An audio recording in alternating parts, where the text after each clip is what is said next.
পশ্চিম এশিয়ায় যুদ্ধের আঁচ এবার হেঁসেলে, আর মাত্র 4 থেকে 5 দিনের মতো মজুত রয়েছে রান্নার গ্যাস। উদ্বেগের কথা শোনালো পশ্চিমবঙ্গ এলপিজি ডিস্ট্রিবিউটর অ্যাসোসিয়েশন।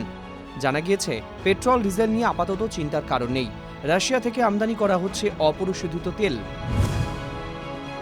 আর তাই এলপিজি বুকিংয়ের নিয়মের ক্ষেত্রে বদল আনা হলো।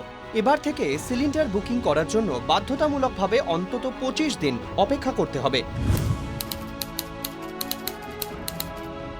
ভারতে এলপিজি আসে মূলত ওমান এবং কুয়েত থেকে। বেশ কিছু জাহাজ হরমুজ প্রণালীতে আটকে। তাই যুদ্ধে ইতি না টানলে আগামী সপ্তাহে এলপিজির আকাল আরও বাড়তে পারে বলেই আশঙ্কা। জি 24 ঘন্টা ডিজিটাল।